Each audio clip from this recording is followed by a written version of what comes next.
Today we meet a sculptor with an unusual life story. Yu Jung-ching of Kaoshiung's Liugui district led a life of crime in his younger days.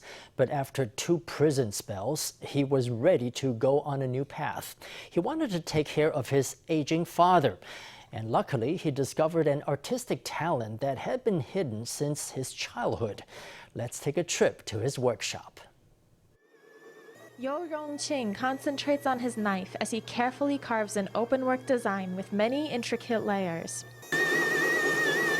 He looks totally calm and unflustered as he completes the work. Nobody would guess that before becoming a sculptor, Yu held a knife for very different reasons. As a young man, he was sent to prison twice for violent firearms offences.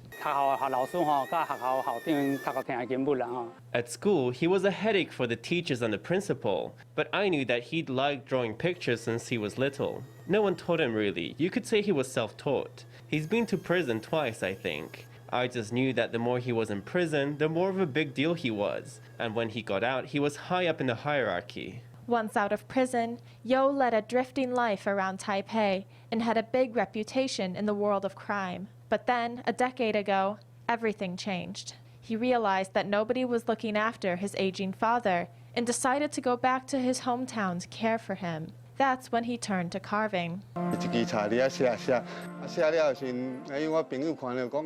grabbed a piece of wood and started to carve it. When it was done, my friend saw and asked who had done it. I said, me, I use a utility knife. He said, that's not bad. You could be a wood carver. As soon as he turned his hand to it, Yu discovered he had real talent. Getting encouragement from his friend, he started learning all the techniques he could, even creating these complex openwork sculptures. Before long, collectors were interested.